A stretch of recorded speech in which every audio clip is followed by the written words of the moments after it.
For today's video, magluluto nga pala tayo ng pinapaitan.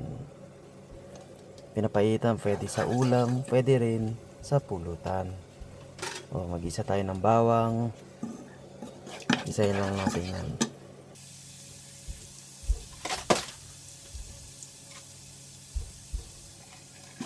Sunod natin ng sibuyas. Halo lang tayo ng halo. Lagay na natin luya. Pino nga pala para mas masarap, mas malasa. Kaya pino yung hiniwa ko talaga. Ayan, ilagay na natin yung mga laman loob na hiniwa natin. Puso, atay, isaw, tuwalya. Yun lang. Ito yung papaitan nito ay sarili ko lang version. So kung alam nyong mali yung ginagawa ko, version ko to eh. Kanya-kanya naman tayo ng diskarte sa pagluluto eh. Gisayin lang natin yun para medyo mawala yung lansa ng mga laman loob na nilagay natin. Maya maglalagyan tayo papalasa. Lagyan natin ng paminta. Haluin lang natin ng haluin ulit. Tapos yun, maglagay tayo ng patis. Sarap yung patis na yun.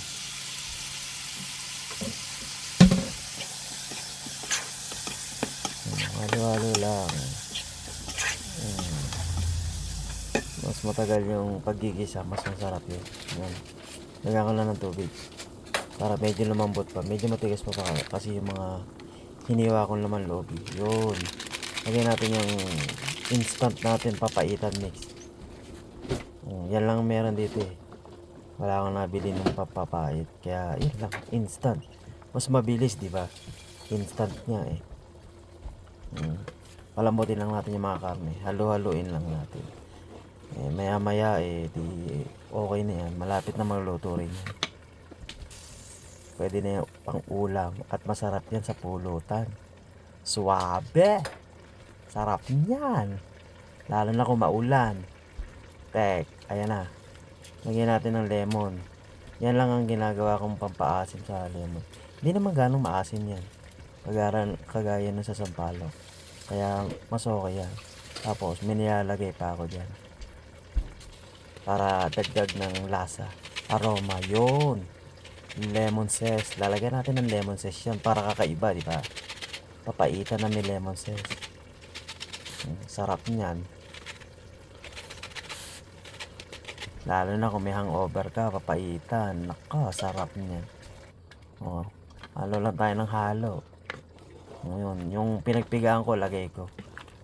Makakadagdag lasa rin kasi yun, kaya huwag nyo tatapon yun. Ilagay nyo lang yun. Malambot na to.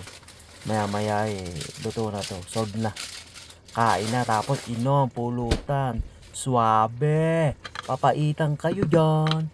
Isang sili lang. Baka maya yung iba ayaw maanghang eh. Tapos, diba? Paluto na yan. Saglit na lang yan. Yun, lagyan natin ng chives. Lagyan natin ng chives yun. Dagdag kulay din yun. Diba? Kumulo na.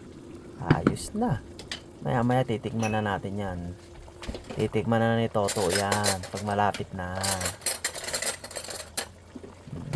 Malapit na yan. Sarap niya, no? Init. Ayan, titikman natin. Okay na, malambot na. Titikman na ni Toto. Masarap ba yan, To? Yan na, titikman na ni Toto. To, ano lasa? Mainit, mainit. Mainit to, good. Good daw, sabi ni Toto.